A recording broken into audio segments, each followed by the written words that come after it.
Hello, Big Brother fans. Huge epic episode, right? Episode 28 review of Big Brother 14. We're coming down to the very end. We only have 2 more episodes left of this season.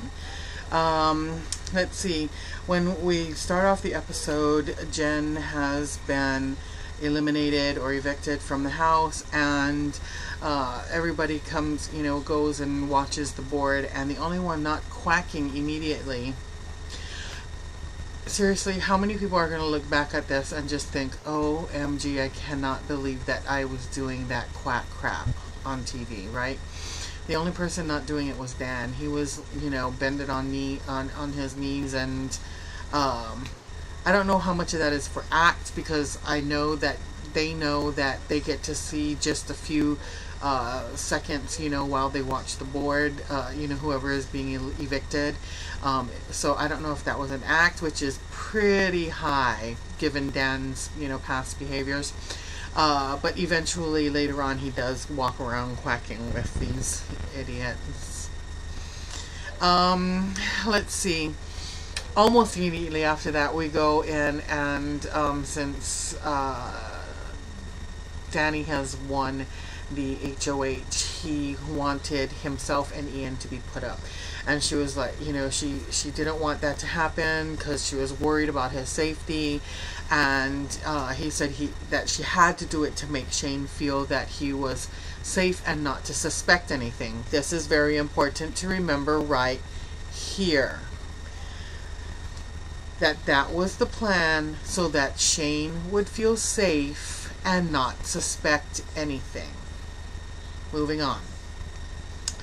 We go to the nominations, and she says, Dan and Ian, I nominate you. You both backdoored me. Obviously, she doesn't know the game. She doesn't know the terminology. When you backdoor somebody, that means that you've been put up as a replacement purposely for the purpose of kicking you out of the house, not to put you up as a replacement. That's what she was. She has been a replacement twice. Obviously not backdoored, since she's still sitting there putting them up on the block. So then after we see that, we get to go to the jury house and see the very zen, very bubbly, very off the wall Ashley. And then Ashley is greeted by Brittany, and Brittany is just so cute and beautiful and gorgeous, and the hair and the super long flippy eyelashes, and just, it was sweet to see the two of them together. And then enter Frank. And Frank is still very bitter and very mad and, very pissed off, and, riding his high horse, and, saying that he never, lied or cheated or whatever in the game. And while he did play a fairly clear game, straightforward game, I could see where Brittany, was saying, well, you nominated me even after you said you weren't, but still, she did her thing and pretty much deserved to be put up. And semantics, but she reminded him, it's just a game, people, it's just a game. And he refuses to believe that it is just a game. He feels that it is absolutely certain that you can play this game by being a good person and getting to the end. I'm not sure you can.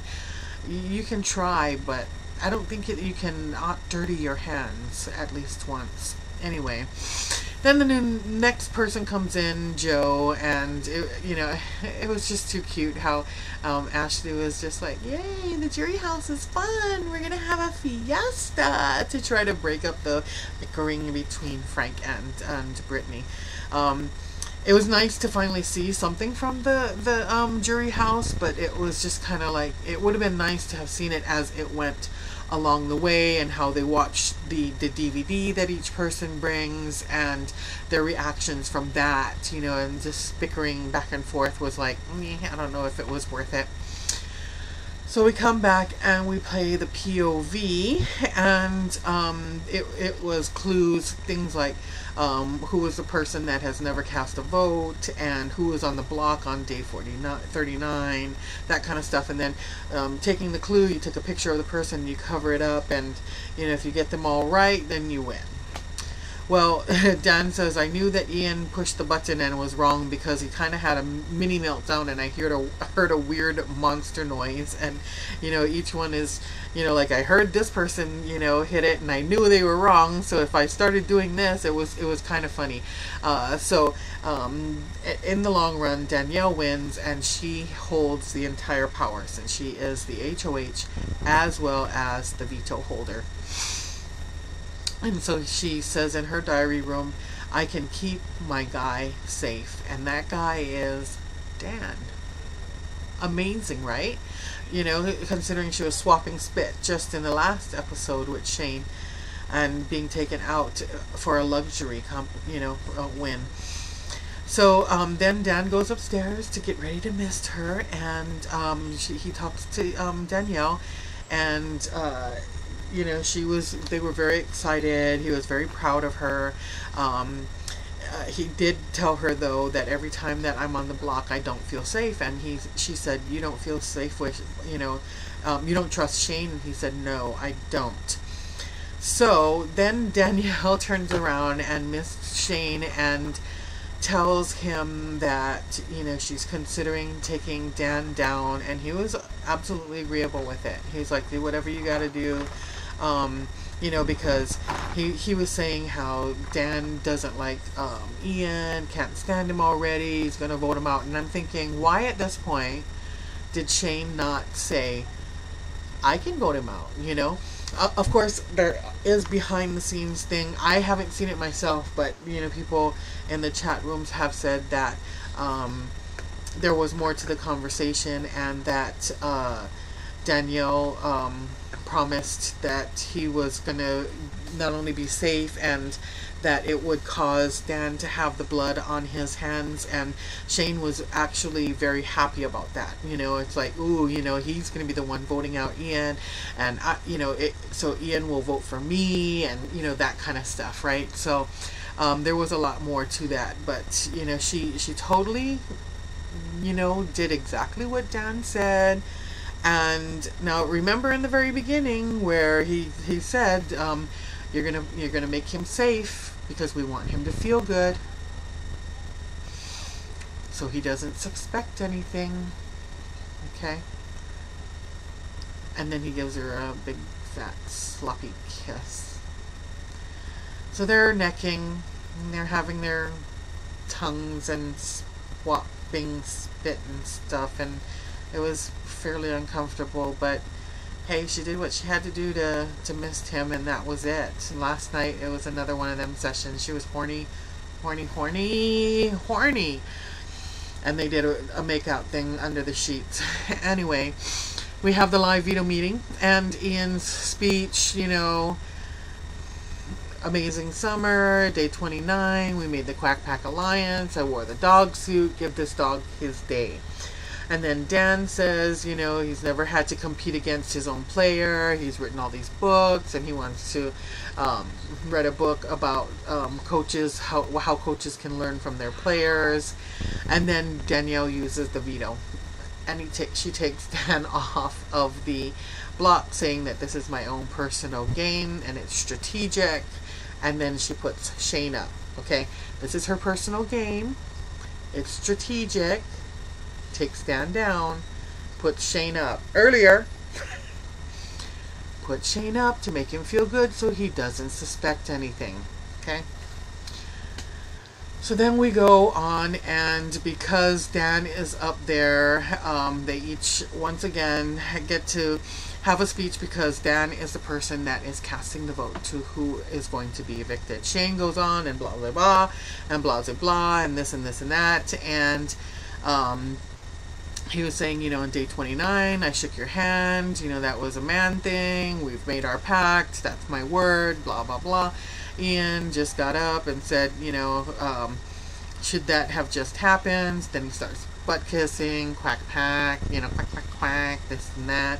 And Dan votes, and he evicts Shane. Danielle's mouth was, wide open, like she's shocked. As I reminded you several times through this video, that he was put up. He was not put up because they wanted to make him feel safe and wouldn't suspect. And now she's playing like she's been, like she's been played. Come on now. Come on now. She's been edited very well. That's all I have to say. She's edited extremely well. Anyway, Dan takes Danielle behind, and she's screaming, "Why? How can you continue to lie to me?" He says, "You couldn't have beat him. This is my job as your coach." It's kind of funny he brought that up because he's still not her coach, but he still considers himself truly her coach through this. I think a lot of it is his ego to get her to the end. I'm the only coach left in this game. I got my person through, even though we were put into this game to be a player. I got my player here to the end. So he says his goal was to get her to the very end. So then we have our interview with Julie on the outside with Shane, and he was just, I think he was very taken aback. He walked out without his bag. He just walked out. He didn't want to listen to Dan, didn't want his hugs from Dan. He couldn't even remember what Dan said to him. He said he swore on Chelsea. Well, guess what? He swore on Chelsea. He swore on his Bible. He swore on his dead, either grandma or grandpa's chain. This is Dan's game, people, and they've seen him. They've seen his season. So I'm not going to listen to their excuses anymore. They know this, and they should have gotten rid of him the second that reset button was hit and he became a player. Just saying. All of those coaches should have all been taken out. Bam! Right then and there. They should have all gotten together, listened. Who was it, Willie? Or was it Will that got them together that one week and said, we've got to get rid of the coaches, y'all? Willie was the one that said we don't have to listen to them. I think it was Will that said we need to get rid of them. Anyway, he claims he had displaced trust. Come on now. And Dan's just a dirty player, and obviously I'll forgive Danielle for this. And then we see Danielle crying. She's been crying all evening long, and I seriously, I don't feel bad for her because she knew what was happening, and she's acting this way because she knows that that Shane will see everything, and that I think she's hoping that she's going to be edited really well so that she can continue and have some sort of a relationship outside of the house. But he was kind of non-committal, it's like, possibly, who knows, we learned a lot about each other in the house and blah, blah, blah, but slim to none, just saying. Anyway, that's it for now. I did some spoilers, and they're up, so if you want to know who's the winner of part 1 of the HOH, go and see that. We're coming to the end, people. Only 2 more episode reviews. I'll be back when we find out who the winner of HOH 2 and 3 are. I think 3 is going to be done live, so probably just come back to you with winner of number 2. So we'll see you then. Bye.